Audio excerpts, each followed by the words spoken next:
Outrage has ensued online as a video has gone viral of a gay couple talking to their distressed child, laughing as the baby cries for its mother, and they reassure it that it only has two dads. In light of this, we take a look at how a similar situation will likely be playing out as popular gay Latter-day Saint influencer Charlie Bird has posted that he and his husband are looking to be fathers.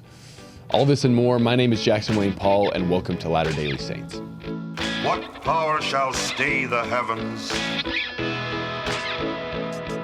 from pouring down knowledge from heaven upon the heads of the Latter-day Saints?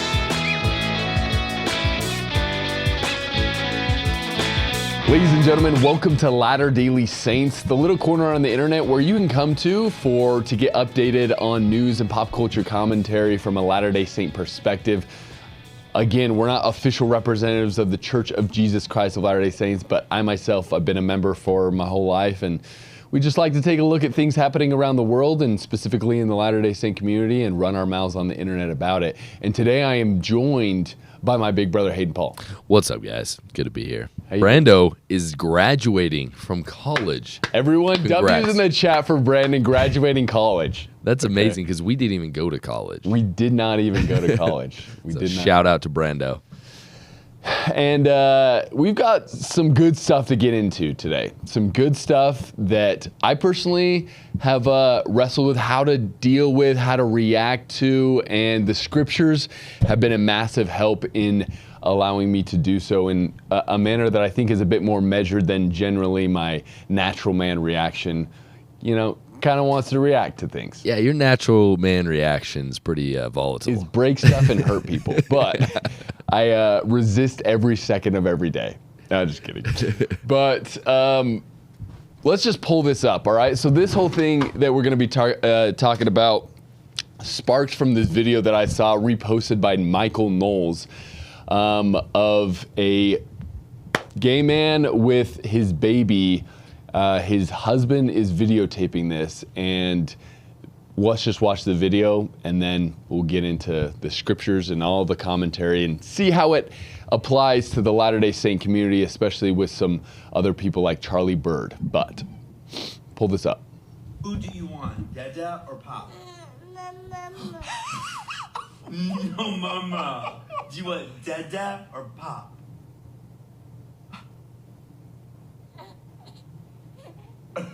Who do you want, Dada or Pop? No. Do you want Dada? You want Pop? No way, Jose. I think. Oh, there is no Mama. I'm so sorry.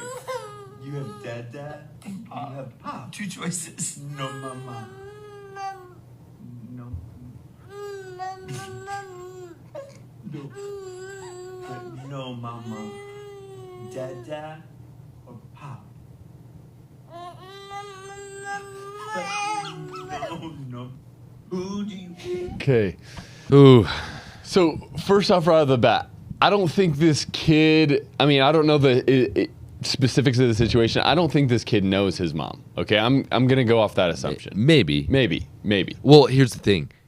Every child knows their mother because they grew in them, bonded with them, and they have, who knows how the surrogacy was done, but probably their DNA in them. Yeah. So, no, on that sense, that's where I'm going. I think that every child kind of innately knows that it has a mother, right? And even that bird. Even that bird in that book that Mom read us, "Are you my mother?" Yes, remember? True. That is looking. So He's true. asking tractors if they're his mother, but they're not. His so mom true. is a bird. And so initially upon seeing this, I didn't have the same reaction as Michael Knowles, where he says the most horrifying video I've ever seen in my life. Clearly, me and Michael Knowles have seen many different videos in our lives because he hasn't watched much war footage, but to say it was the most horrifying video, I wouldn't necessarily agree. But honestly, if you zoom out a little bit and you see what's happening here, and you have two dudes holding a child, the mother, it's I'll say, like, it's basically been separated from its mother for probably the rest of the child's life, and which we also don't know that too, because the surrogate mother could maybe have some sort of true. There's a lot of things we here. Don't know. Okay, there's a lot of assumptions to be made, but I'm just saying in general, if that is not the scenario, then that child will forego having the opportunity to have that feminine influence that is, in my personal experience of having my mother, is irreplaceable. Okay, and then going back and thinking, okay, the family proclamation, we've talked about how inspired it is. We have talked about how inspired it is in a variety of different situations, but I didn't realize how strong the language was when it came to the rights of a child to be raised by a mother and a father, okay? And so in the family proclamation to the world, it says in one of the latter paragraphs, it says, "The family is ordained of God. Marriage between man and woman is essential to his eternal plan. Children are entitled to birth within the bonds of matrimony and to be reared by a father and a mother who honor marital vows with complete fidelity."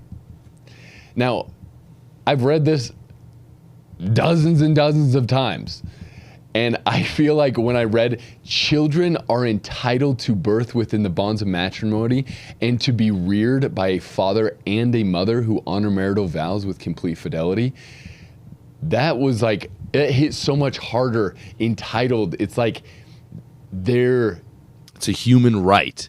Yes. Mm-hmm. That, like, there's nothing. And here's the thing, and we'll get into this. I'm sure you want to go down this route. Yeah. That's just not the case for way too many children. There's so many children who either are born out of wedlock. There are children who are in single-family households. There are children who are orphaned. You have the foster system, which there are many amazing foster parents out there. There are also many terrible, abusive foster parents out there that abuse children, and they only do it so they get money from the government. And so that's a thing too. So we live in a world that is rife with people not living up to this, right? But, and maybe we'll get into talking about adoption later, but a lot of critics are going to look at us or anyone that's critical of this and be like, well, you don't know the situation. This is a surrogate, so it's a different situation. But generally speaking, if two gay dudes who are probably, they could be really good dudes, you know what I mean? Yeah. Are like, hey, we want to adopt a kid. Is that not better than the kid being in the foster system or having no parents or growing up in a single family home? That's the argument that people will make, but I think we'll kind of show that maybe that's not the case. Yeah, because with anything in the scriptures or revealed by people that I consider to be inspired, right? We're talking about ideals here. And it has the exception clause in there that talks about how a lot of families will fall short of the ideal family formation that is outlined in the family of proclamation in the world. But just because in some form or fashion people are going to fall short of the ideal, that doesn't mean we should throw it out the window and try to add things to the ideal and be like, oh, it doesn't say that it shouldn't be like this, so it doesn't mean it's necessarily wrong. It's just saying that in most cases it should be like this, right? Where I think that's just such a twisted way of looking at the scriptures, right? If you open up the Bible or the Book of Mormon, it's never going to say two men should never be married. Mm-hmm. Like, it doesn't say that. Men should never be married, right? It never says, oh, two men or two women should not have children, or hire a surrogate to basically rent their body for X amount of time to then have a child and rear that child by two men. It's not going to say that in the scriptures, right? We find passages where Jesus Christ is reiterating things that are found in Genesis in the formulation of this world and kind of the establishment of the family unit. When he's talking in Matthew chapter 9 and 19, just starting in verse 1, It says, "And it came to pass that when Jesus had finished these sayings, he departed from Galilee and came into the coast of Judea beyond Jordan. And great multitudes followed him, and he healed them there. And the Pharisees also came unto him, tempting him, and saying unto him, Is it lawful for a man to put away his wife for every cause? And he answered and said unto them, Have ye not read that he which made them at the beginning made them male and female? And said, For this cause shall a man leave father and mother, and shall cleave to his wife, and they shall twain shall be one flesh? Wherefore they are no more twain, but one flesh. What therefore God hath joined together, let no man put asunder."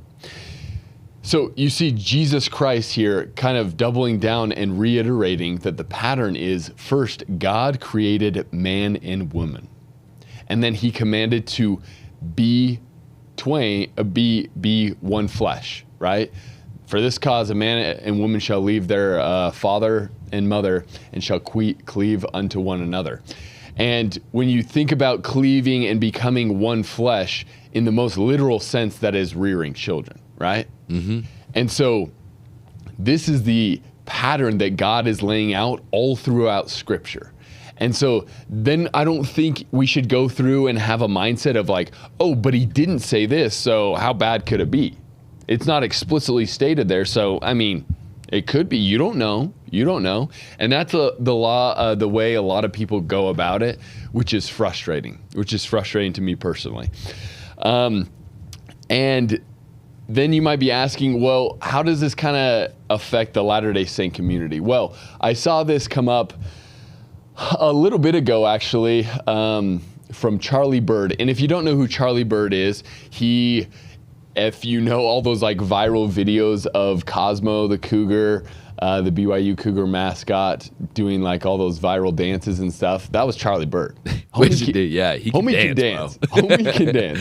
And he's kind of like a Latter-day Saint influencer. Him and his husband, Ryan, live together and they're married, and they are still active members of the church. He posts a lot about how their experiences at church and different things like that. And we'll kind of get into it, but I saw this come up about a month ago on their page, and let's just let it play. Check it out. Yep. All right, so he says, so I kind of want to have a baby, and he's like, we live in a studio apartment. Where are we going to put a baby? He's like, doesn't the process take forever? Shouldn't we just look into it? He's like, it's super expensive. How are we going to pay for that?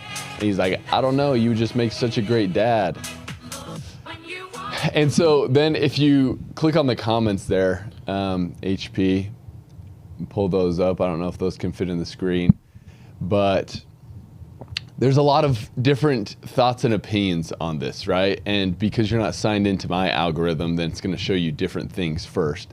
But it just got me thinking, even before seeing this post that Michael Knowles reposted of the dad saying, no mama, only dad, and then the child crying. I was like, how do I feel about this? How do I feel about this?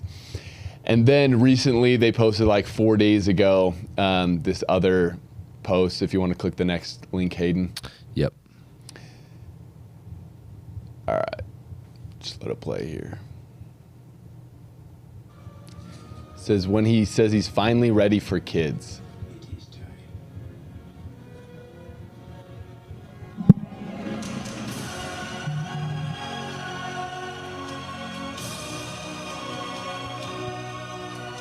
And he types into Google, how to have a baby if you're gay. So, let's just get right into it, okay? So we already read what the family of a proclamation of the world said, that children are entitled to be reared by a mother and a father that then honor their temple covenants and their vows and their marital vows. One thing I just want to point out for a little bit of context of Charlie Bird. So John Delenn, huge fan of the show. Shout out to you, John. I can't believe from he Mormon watches Stories. every day. I know. He's in the chat, pseudonym Lisa Frampton. Yeah. Just kidding. Love you, Lisa. But so John Delenn, he did something that was very controversial himself. He like sent Cara Burrell and who's his co-host? Here, I'll be honest. I don't know if he sent them, but Okay. Arardo But they did it. and Carabarel, people that have hosted his channel before, affiliated with John. I think John knew about this, but I don't think he like sent them out as his little minions. But ex-Mormon influencers went out, visited their ward to like spy on them and see if they were taking the sacrament and had church callings and stuff like that. Yes, and they found out that they were taking the sacrament, that they did have church callings, which brings up a whole level. So it's controversial that they're going and spying on people at church. Then there's a controversy of like there are a lot of people on the internet who are like, hey, these guys shouldn't be taking the sacrament. They're not living the law of chastity, which objectively they're not. We're going to look at that. And so it's kind of, they've been embroiled in controversy before. And I think that depending on what they end up doing with trying to adopt a baby, that's probably just going to get amplified. Yes. And the reason this kind of affects the Latter-day Saint community is because being such public figures and being in such a unique situation of being in a gay marriage and still active members of the church, a lot of people in similar situations but that don't have the same platform are going to look to things that their leadership are allowing them to do or different things that are happening in their lives when it comes to their relationship to the church and be like, see what's happening over there, but then you're telling me this. What's up with the inconsistency? Right? So it will shape the culture. Though, because of their Shapes the influence, culture. it shapes the culture and the way people look at things like the family proclamation, church policy. Because how things are worded right now, and if you want to pull up, I think that second little thing. With Perfect. the law of chastity. So in the handbook, when it talks about chastity and fidelity, it says the Lord's law of chastity is abstinence from sexual relations outside of a legal marriage between a man and a woman, fidelity within marriage. Okay, and then it scrolls down. Let's see. Okay, it says only a man and a woman who are legally and lawfully wedded as husband and wife should have sexual relations. In God's sight, moral cleanliness is very important. Violations of the law of chastity are very serious. Those involved misuse the sacred power God has given to create life. And then it says a church membership council may be necessary if a member, and then gives 3 bullet points, has sexual relationships outside of a legal marriage between a man and woman, such as adultery, fornication, same-sex relations, and sexual encounters online or over the phone. Interesting. And then it says, is in a form of marriage or partnership that is outside of a legal marriage between a man and a woman, such as cohabitation, civil unions and partnerships, and same-sex marriage. And then uses pornography intensively. Yeah, so because a lot of people... Let me read the last little part because I think it will inform us. It says, the decision about whether to hold a membership council in these situations depends on many circumstances. For example, a council is more likely to be necessary to help a member repent if he or she has violated temple covenants or if the sin was repetitive. So then it has, if you click on that next section, it has all these kind of like things that inform the 32.7, where it talks about circumstances in which a membership council may be held. And you can go read it. It's a whole long list. Basically, if I could sum it up, is the leadership who has stewardship and is called to preside over their ward. It falls on their shoulders to, in conjunction with the Lord, decide whether a member should have a membership council or if they should remain a member in good standing, right? What were you going to say? I was just going to say, I've heard many times as people have tried to be apologists for gay marriage and stuff like that.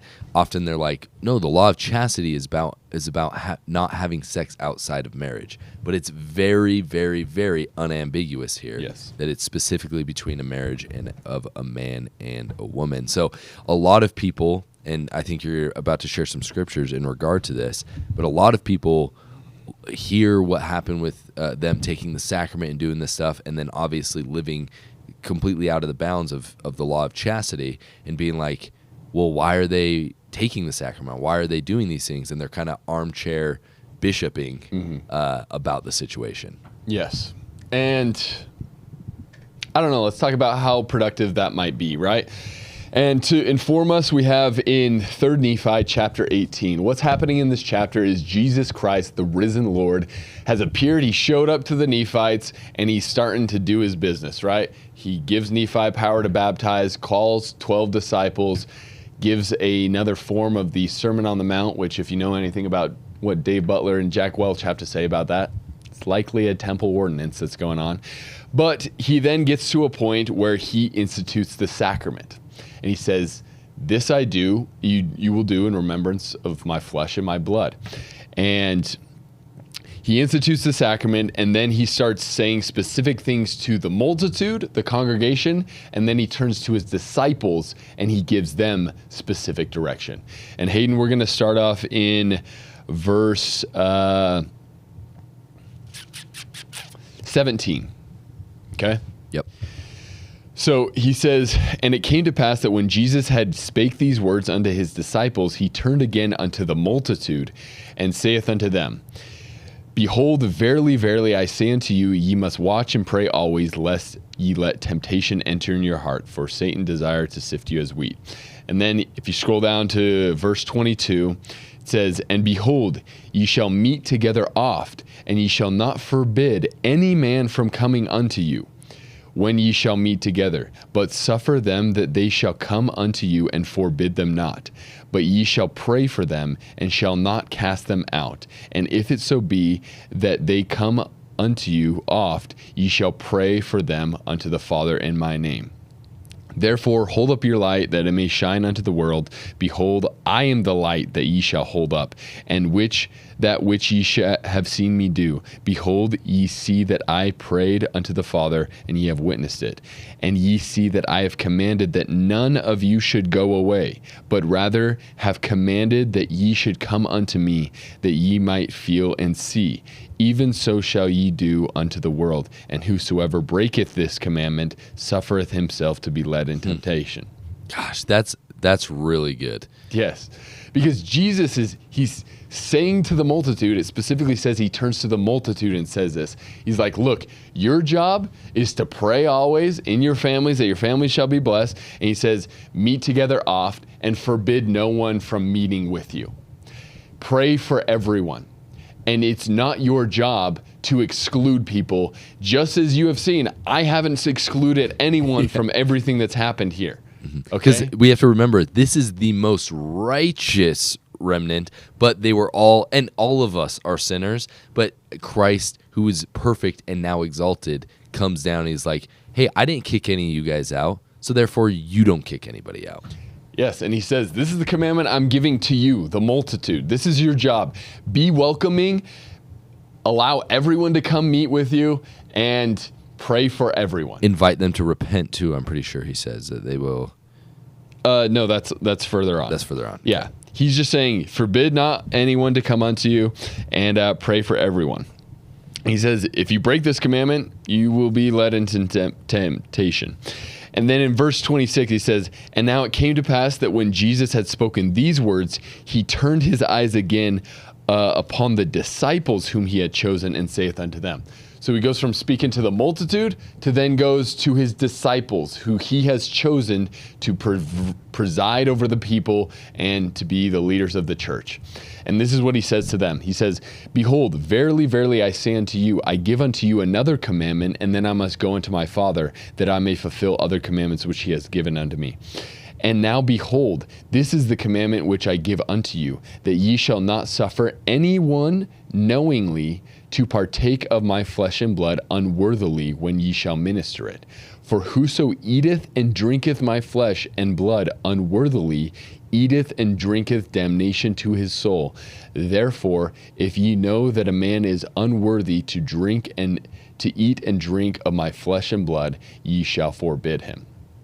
So, but I can we read the next verse? Nevertheless, ye shall not cast him out from among you, but ye shall minister unto him, and shall pray for him unto the Father in the name, that if it so be that he repenteth and is baptized in my name, that he shall receive him, and shall minister unto him of my flesh and blood. So it's not a kick them out. You can't have sacrament. Yeah, I guess I was going to read these, but we'll just read the whole thing and then talk about the whole thing. It says, "But if he repenteth not, he shall not be numbered among my people, for he may not destroy my people.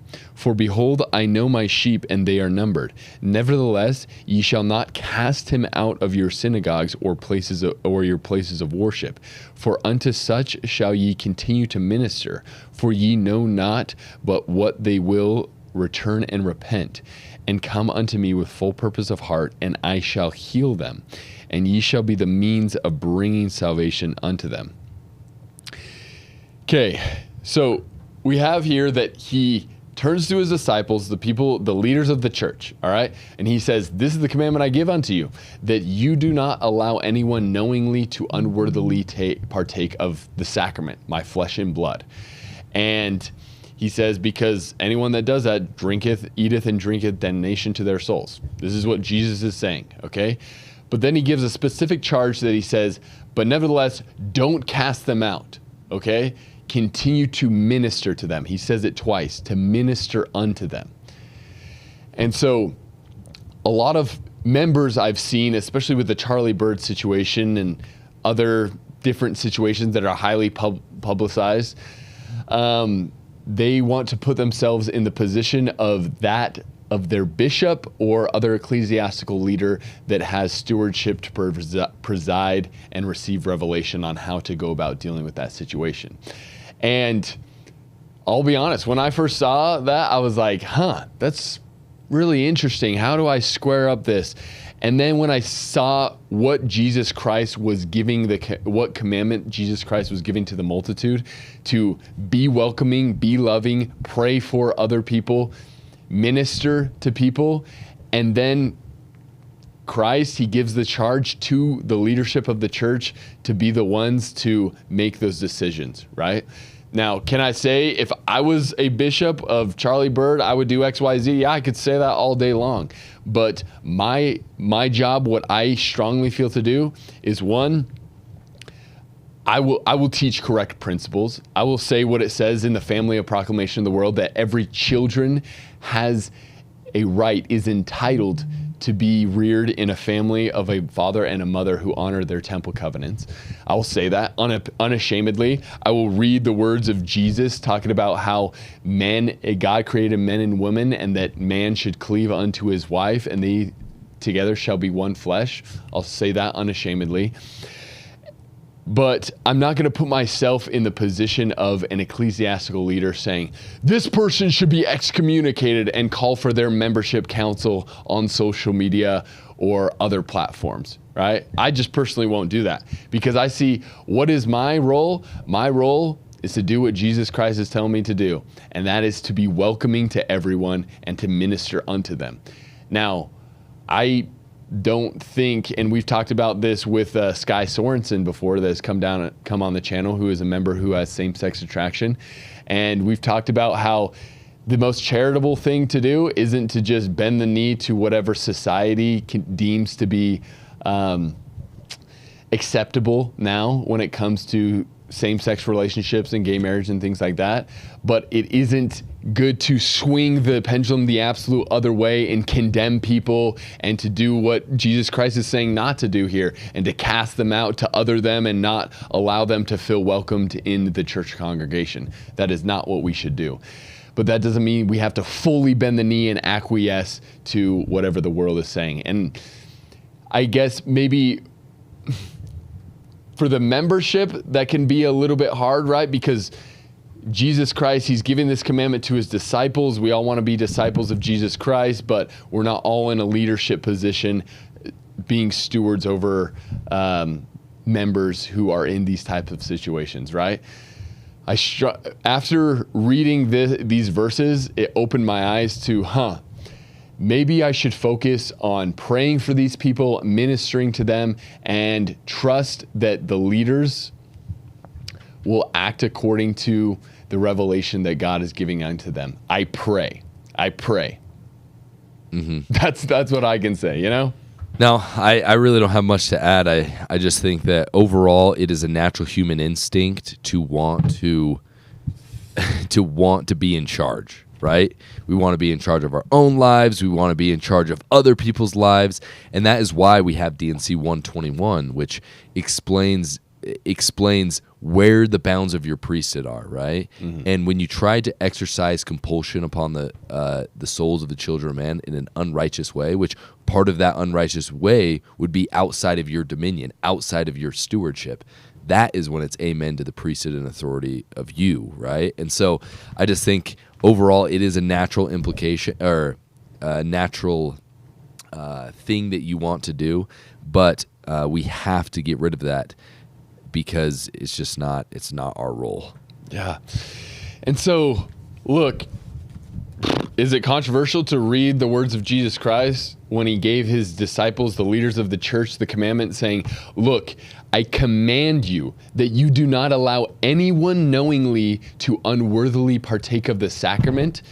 And like, is that controversial to say? I don't think it is. I think that I hope and I pray that all of the leaders and ecclesiastical, leaders of the church and bishops and stake presidents are reading that and seeking revelation and abiding by all the guidance by modern revelation and what's found in the scriptures.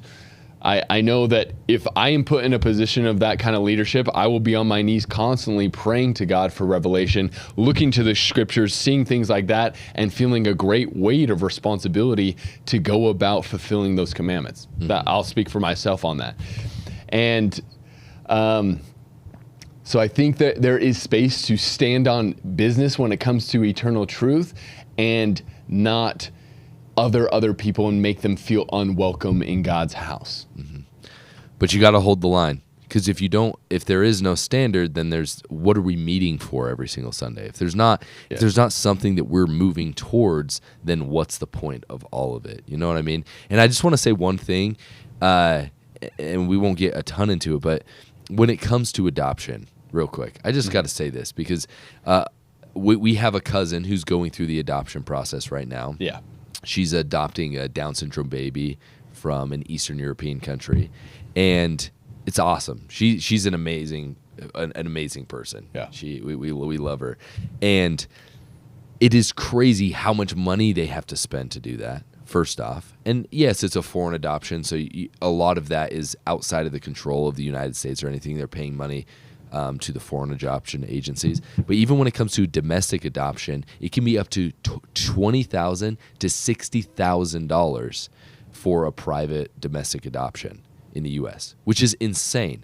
And to me, I'm like, obviously, we need to be vetting people. We don't want to be engaging in human trafficking. So it costs money to vet people and make sure. Background checks, all of that.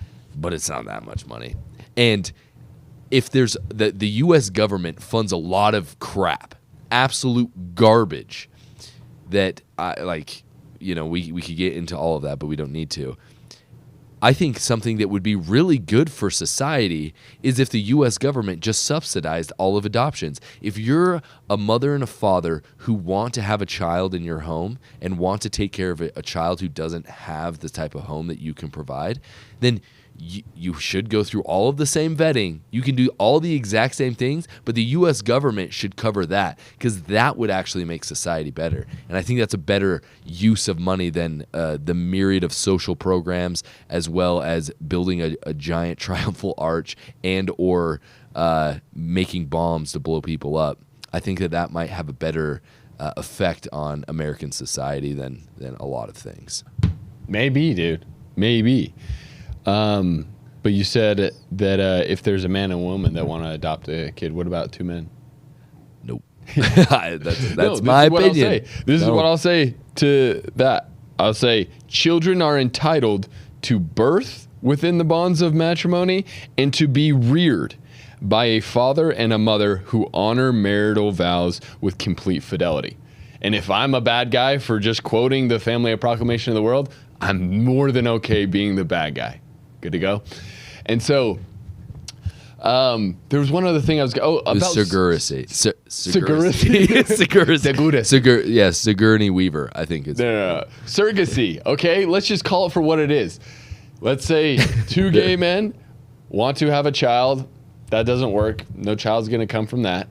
So then they go and they get a woman, and somehow, like, They pay her money. whatever. I'm gonna be kind of like, how do they put it in the woman? There's different ways to do it. And it Syringe or depends what? on the I don't know. person. However they do it. All right. But if we're being honest, just talking about the process here, they are then renting a woman for 9 months to then have a child and then birth that child. And I mean, in a lot many of cases. scenarios, that child is not going to have a relationship with the mother like a traditional mother has. I'll say 100% of the time, it won't in that scenario. In a tradition, they will not have a traditional relationship with the mother. Yes.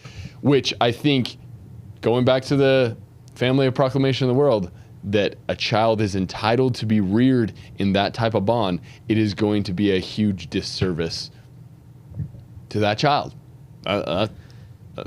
Yeah. Yes, and I have to say there is a qualitative difference, and I still stand where I stand with, I think all children adopted or fostered should be in a family with a mother and a father. Mm-hmm. We should do a really good job at vetting those mothers and fathers to make sure they're fit, right? Mm-hmm. So I still stand there, but there is a qualitative difference between some child that was born that is unwanted or in a bad situation and adopting that child into a gay home, right? Mm-hmm.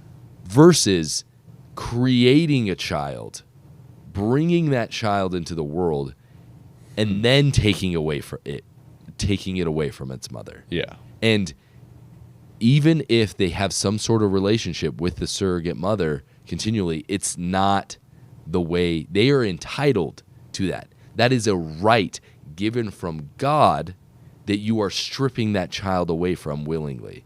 Yeah. And that is the issue. Well, also, I just feel weird about like renting space in a womb of a mother for 9 months. I don't know. That just gives me a weird feeling. But objectively, that's objectively what it is. You're paying a woman money to rent her womb. Yeah. And so if you're wondering what the church's stance on surrogate motherhood is, okay, it says the pattern of a husband and wife providing bodies for God's spirit children is divinely appointed. For this reason, the church discourages surrogate motherhood. However, this is a personal matter that is ultimately left to the judgment and prayerful consideration of husband and wife. Children who are born to a surrogate mother are not born in the covenant.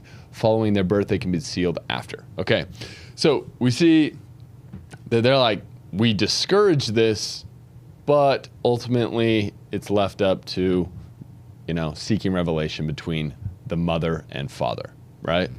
And so, I don't know, take that for what you will.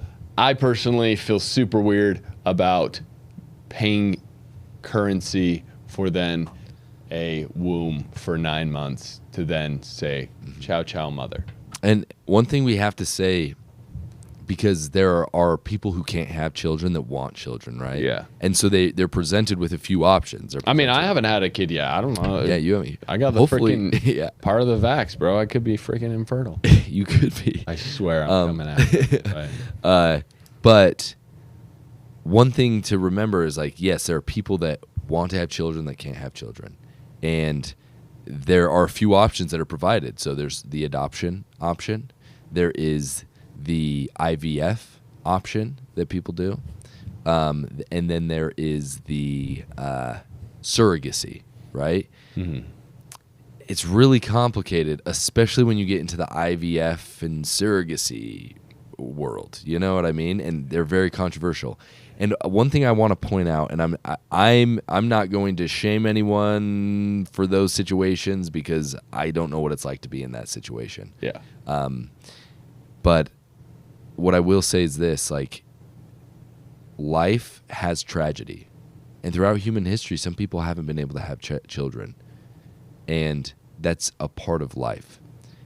Once we start playing with these different things like surrogacy and maybe even IVF, I haven't looked a ton into that, right? But then you start getting into some weird, sketchy area, right? And so the question is like, is it worth getting into the sketchy area?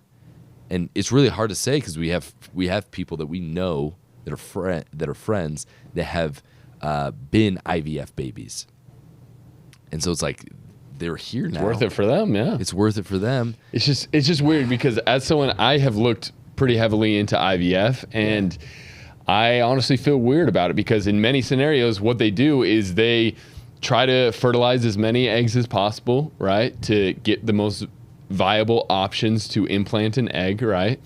And what essentially happens is they artificially fertilize an egg with a sperm, and if you believe in life, that life happens at conception, which we know that specific unique DNA is created kind of at inception. Biologically, there's no question whether or not life is at conception, because biologically, yes. Yes. And so what happens then is they have multiple fertilized eggs, and let's say you just want to have one baby, they go try to implant the baby, it attaches to the uterine wall, boom, you're pregnant, then you still have, in some cases, like 4 or 5 fertilized eggs on ice.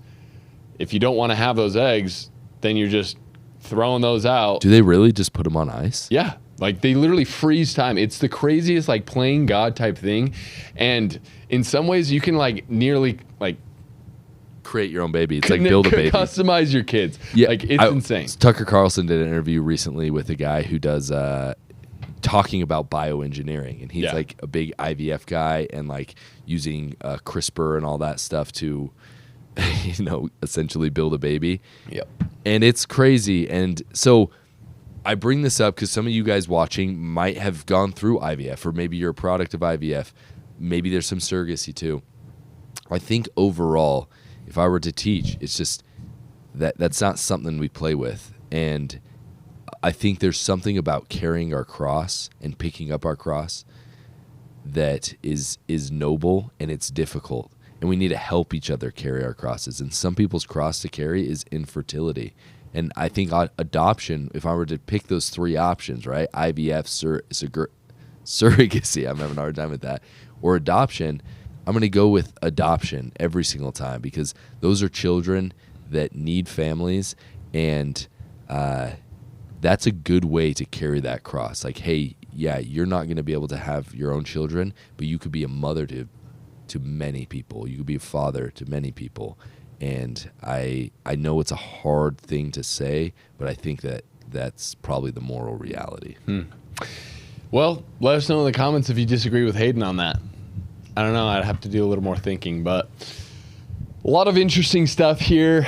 I think, yeah.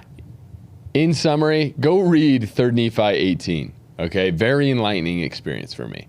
I believe strongly and will affirm till the day I die that children are entitled to be born within the bonds of a legal and lawful marriage between a mom and a father, a mother and a father, and that they are also entitled to be reared in such a situation where then those parents are true and faithful to their marital vows. And a shameless plug, okay? If you want your kid to be based on all this stuff that's found in the Family of Proclamation of the World, check out A Rhyming Proclamation for Kids on plainandpreciouspublishing.com.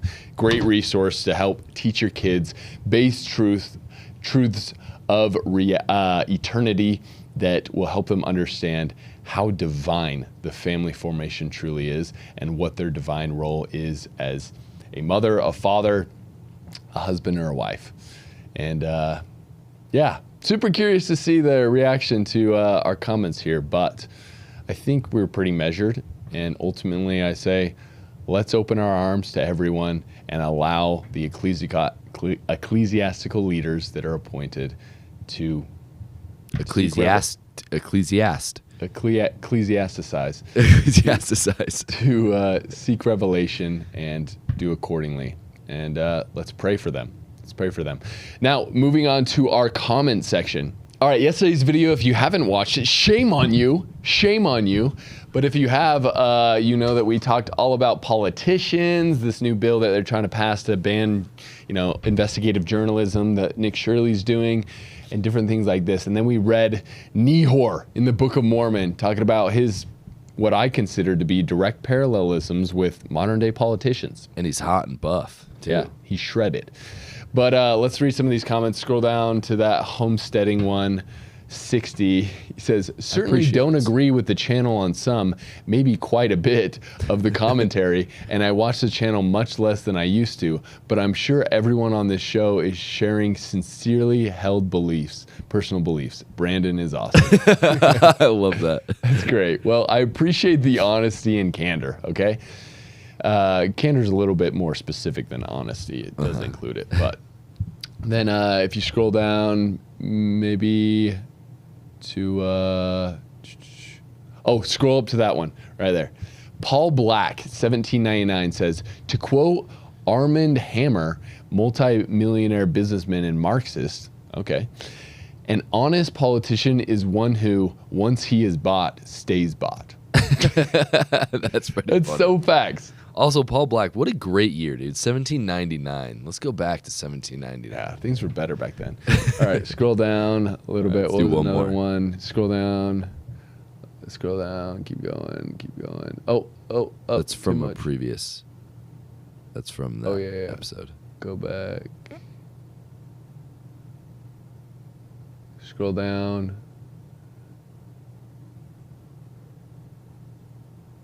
Okay, right here. All right, this one is by Ox Politic.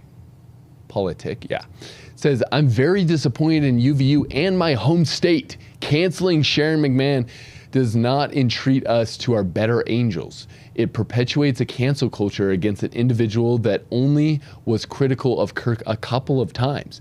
Reading this comment section, I get the impression that this audience thinks that Sharon whipped on Charles on a daily basis with vile slander. The university is concerned about her safety, so what demographic are they concerned about engaging in violence? Long live the Republic, long live free speech, no matter the source or politics. Okay. So honestly, I'm just going to actually read the comment that I responded to and then talk about it a little bit more. Exactly how you wrote it. Yeah. It says, bruh, not even 48 hours after his neck exploded in front of the whole world, she thinks it's a great idea to falsely paint him as an awful bigot? ? Yeah, probably not a good idea to have her to be the one to address students that venerated him and are traumatized by seeing him die in front of their eyes. Which is, yeah. It's just reading the room, man. You just got to room. read the room. And also, thinking about it more, I hate how the UVU posed it in their announcement. They're like, due to safety concerns, insinuating that, a bunch of people that love Charlie Kirk are now going to go cause violence and uproar against this woman, and her safety is a concern. It's like, no, how about you just admit that you made an awful decision of a commencement speaker and are completely tone deaf and be like, hey guys, that's on us, our bad.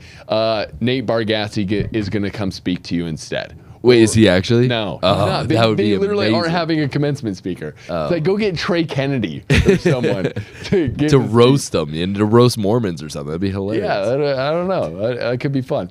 But all I'm saying is, I hate the way that they frame that as if like, now her life's in danger because all these people that love Charlie Kirk are now going to attack her. It's like, no, they weren't. And it also it reeks of. Have you seen the controversy with Erica Kirk and TPUSA event? Oh, what specifically about it? So there was an event in Georgia that was going to be with the vice president where Erica Kirk said, or they announced like she's not coming because of threats to her life. Safety right? concerns, okay. Safety concerns. And then when the press pressed the Secret Service on this, the Secret Service essentially came out. Because if there's an event going on with the vice president, they're checking the safety of every single person there. Yes. Right? Yes. And the Secret Service said, yeah, we saw no credible threats. And then when TPUSA was pressed on it more and some accusations were made in the press, they were like, well, it seems like really you did it because they rented this huge, massive theater. Like we're talking thousands of seats, and it was filled like 15 to 20%. And it was a free event too. It wasn't even like paid ticket. And so the vice president was sitting in a room with like a 15% filled audience, which I think shows how a lot of people feel right now. And so it really seems like Erica Kirk canceled because she was embarrassed of the ticket. I don't know. Maybe there's some nuance to that. I've got some other eyewitness experiences to share with you. Eyewitness experiences? Yes, of people that were there at the event. I Okay. think that they said. Interesting. But interesting. No, I appreciate your ignorant position, you stupid. Well, why don't you say it publicly, huh? What's your eyewitness account? We can watch the video if people don't want to watch up until now, you can just click off. But yeah. I mean, I don't care. I'm gonna send you this video, Hayden, and you're gonna pull this up, okay? Okay. And we're gonna listen to this lady, what she has to say. But TPUSA, a person from TPUSA did say it wasn't just because of the audience attendance that she didn't want to come. And so they're saying that was one of the reasons why. Okay. But then they say it's because of this. And again, this lady right here, she could be blowing smoke out her butt. I don't know. Oh, and one thing too, when they showed the recaps of the event, yeah, they showed 3 different venues. So whenever it was showing the stage with Vance, yeah, it was the event. And then there were 3 other venues that were showed to show like a big crowd. Oh, really? Yes. Okay, so let's see what this person says. Okay, scroll back to the beginning. You missed 6 seconds. Okay. All right. Dispel some of the latest rumors about the UGA event that I was actually at. Candace, of course, was not. First and foremost, there's some missing context here. Candace is trying to frame this as Turning Point could not sell enough tickets. Turning Point wasn't selling tickets. This was a completely free event, and where else would an organization be giving out connections to the Vice President of the United States entirely for free because they care about the youth being involved in politics? I just think that Candace trying to detract from that is disgusting to begin with. Moving on from there, another thing that of course Candace did not include or know about is that not the entire arena was available for the public to sit in. There were only specific areas that were being handed out, and that was done for security purposes as this event was heavily threatened. There were protesters all over, including one who was able to get inside.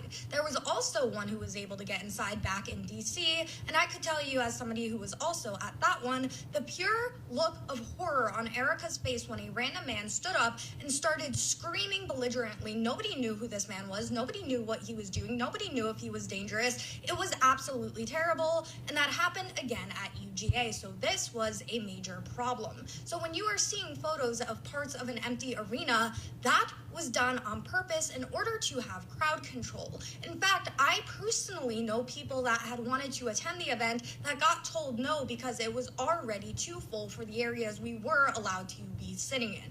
Of course, Candace doesn't know that, or maybe she does, and she's still lying to try to distort it. The next part of this is people going after Erica for saying that she was too afraid to show up because she was being so heavily threatened. I want people to understand how severe of PTSD this woman has. She watched her husband publicly get executed, so no, it's not going to be the same feelings for her versus somebody like J.D. Vance. And I also think that it's very funny and hypocritical of Candace Owens to be saying this. When asked why she didn't go to Charlie Kirk's memorial, she said that she was fearful for her life. Trump was there, J.D. Vance was there, Trump's entire administration was there, but Candace was too afraid to go. But now when Erica says she's too scared to show up somewhere, now that's a problem. Yeah, okay, I'm glad to see you keeping the same standard. This is an absolute... So yeah, and I'm not an apologist for Candace Owens. I Candace know, Owens can say whatever because she's crazy one of stuff the she says. people that's speaking out about this as well. All I'm saying is that's you know, I don't know. Her perspective could be skewed because the security purposes in which they only allowed certain sections to be filled could be because they didn't have enough tickets reserved. Yeah, that's what I would tell people too. Yes. If only, you know, a few dozen people were registering to come to an event with the vice president, which is crazy. And who knows? I mean, at that DC event when there was a protester that then started shouting at her while she was on stage, like, I don't know. I don't know, bro. I don't know if we'll ever know the truth about all this stuff. Don't be a psycho that threatens people, too. Yes. Like, you freaking psychos online. Like, stop with it. It's just I swear, insane. if I find out any of you ever threaten people, I will come after you. We'll threaten you. Just kidding. All right. But anyways, thank you for your engagement as always. And yeah, we love you. We appreciate you. And remember, until next time, if you're not looking at the family through a restored gospel lens, you're only getting half the story. God bless you.